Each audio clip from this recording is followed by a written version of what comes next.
Baik, halo semuanya. Sehat kalian? Halo, Kak. Oke. Sehat, Kak. Nah, ini pertemuan kita yang pertama ya. Baik, kita hari ini belajar tentang Sheng Diao ke Bian Diao. Baik, sebelum masuk kelas, saya akan perkenalan diri dulu. Ini namanya Zhuanzi. Zhuanzi ini adalah biografi. Nah, ini adalah Wote Xingming ya. Wote Xingming ini Ratna Fianti Jebua. Ini Wote Chongwen Xingming. Wote Chongwen ini adalah nama Mandarin.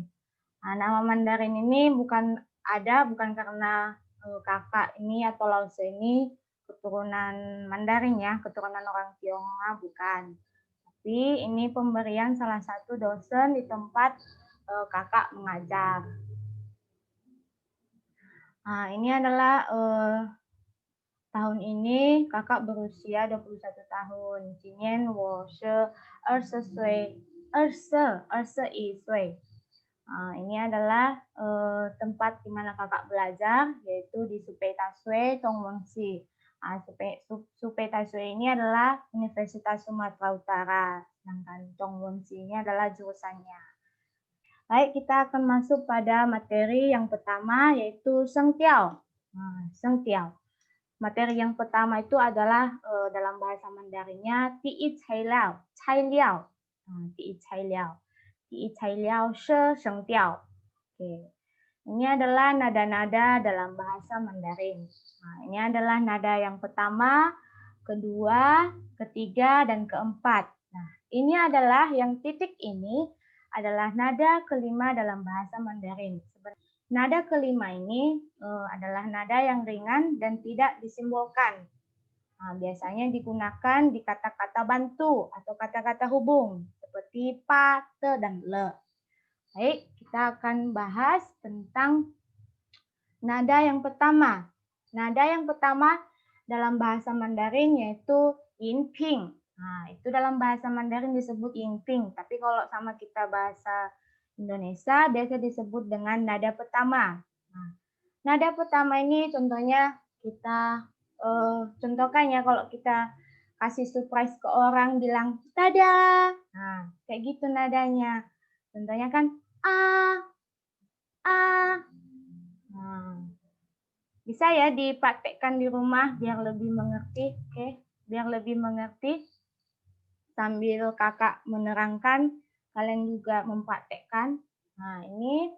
Yang ini adalah nada yang kedua. Nada yang kedua ini adalah garis miring dari bawah ke atas. Dalam bahasa Mandarin disebut yanping. Biasanya kalau kita tanya sama orang apa? Coba kita kasih di huruf vokal A. Jadi kayak gitu cara pengucapannya. Nah, yang ketiga kayak huruf V ya, karena dia dari atas turun ke bawah, naik lagi ke atas. Biasanya dalam bahasa Mandarin itu disebut shangseng. Cara bacanya yaitu kayak ada lekukan di sini, seakan-akan tenggorokan kita itu sedang tidak nyaman. Ya. Bedanya dengan nada kedua itu lebih cepat. Ini nada ketiga jadi ada sedikit turun baru naik lagi, sedangkan kalau nada kedua naik. Oke, nada keempat ini biasanya lebih sering kalau perintah ya ke kita, hey. Itu dalam bahasa Mandarin namanya chusheng. Biasanya kalau dikasih di huruf vokal a. Bisa dimengerti? Bisa, Kak. Oke, baik, kita akan lanjut ya. Inilah penggunaan nada dalam bahasa Mandarin. Nada dalam bahasa Mandarin itu banyak yang bilang kalau nada itu cuma sebagai simbol ya. Simbol, itu bahasa Mandarin karena ada nada di atas pinyin. Nah, pinyin itu buat apa ya?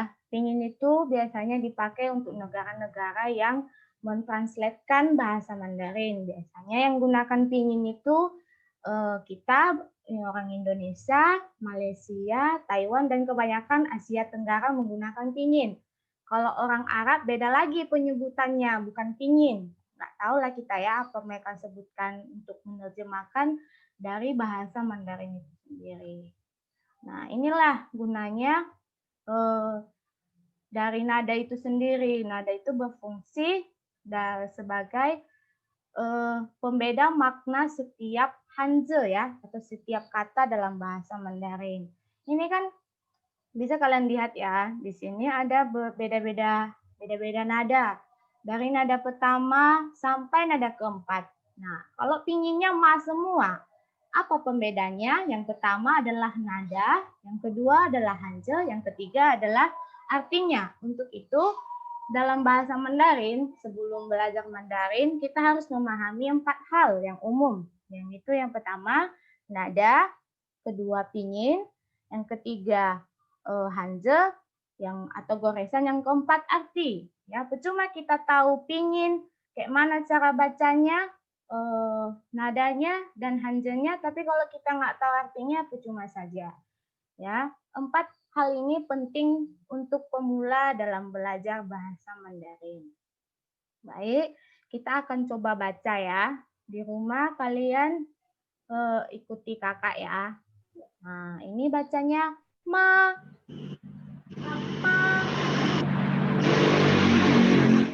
Nah, artinya ibu. Yang kedua adalah ma. Ma, artinya jerami. Yang ketiga adalah ma. Ma, artinya kuda. Yang keempat adalah ma. Orang yang cerewet tidak bisa diam ya. Ini ma.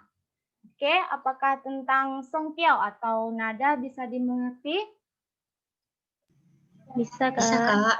Oke, baik ya. Bisa kita lanjut ke... Oke, sekarang kita masuk pada materi yang kedua atau ti'er cai liao. Ti'er cai liao she bian diao. Biasanya bian diao ini aturan-aturan biasanya. Aturan-aturan dalam menggunakan nada. Ini adalah modulasi nada yang pertama, yaitu ketika nada ketiga bertemu dengan nada ketiga lagi, maka nada ketiga yang pertama akan menjadi nada yang keempat. Akan menjadi nada yang kedua, maaf. Berarti nada ketiga yang pertama akan menjadi nada yang kedua. Contohnya adalah ni hao.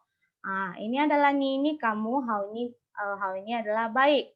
Jadi kalau digabung ni hao ini dalam bahasa Indonesia artinya apa kabar.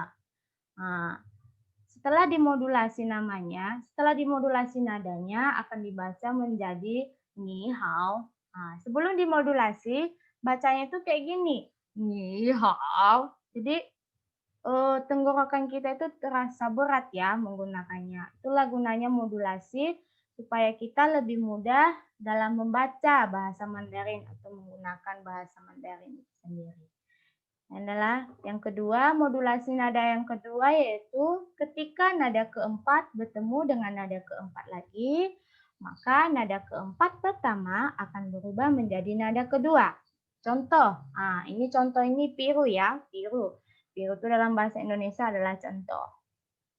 Contohnya adalah kata puyao. Pu dalam bahasa Indonesia itu tidak, sedangkan yao dalam bahasa Indonesia itu adalah mau, berarti artinya tidak mau. Cara bacanya puyao. Ini sebelum dimodulasi. Setelah dimodulasi akan dibaca menjadi puyao, puyao.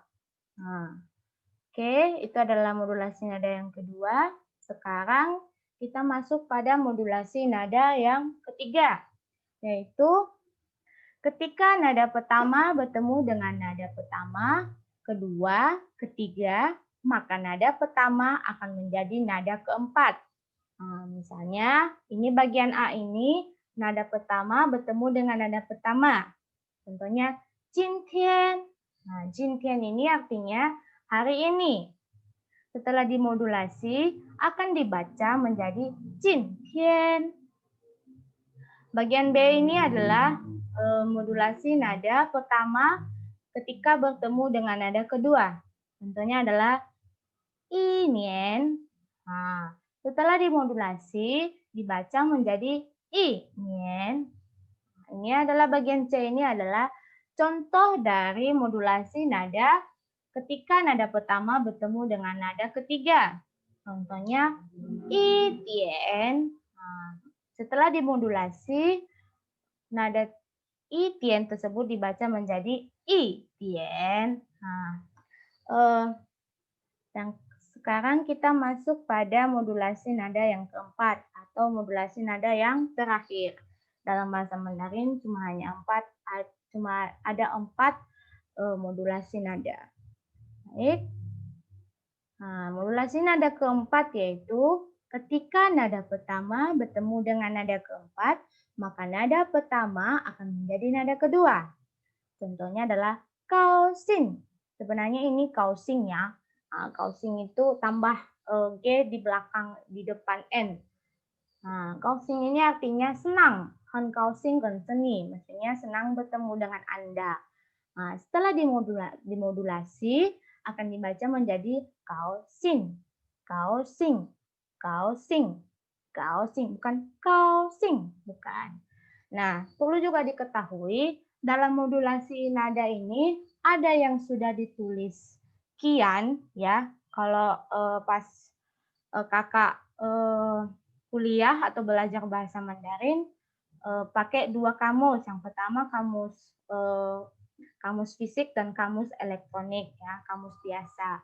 Nah, kalau di kamus biasa biasanya modulasi nada itu belum ditulis ya, belum ditulis. Jadi kalau kita cari tahu contohnya Cintian, nah rata-rata kamus yang diterbitkan misalnya tahun 2000 itu masih belum menggunakan modulasi nada. Maksudnya dalam kamusnya itu tidak diterapkan modulasi nada. Sedangkan kalau di kamus elektronik misalnya Pleco, nah coba nanti adik-adik semua download Pleco ya. Pleco itu kamus elektronik, salah satu kamus elektronik bahasa Mandarin. Nah, di Pleco itu kita bisa cari nada, bisa cari artinya, tapi artinya dalam bahasa Inggris, bukan dalam bahasa Indonesia. Nah, dan di Pleco itu sebenarnya kalau cari ni hao itu, ni hao, itu udah dituliskan modulasi nadanya. Nah, itulah bedanya. Oke, tadi kita belajar tentang nada dan modulasi nada. Di sini kakak ajarkan kalian sekaligus tugas ya. Nah, kakak ajarkan kalian tentang fusi atau review ulang.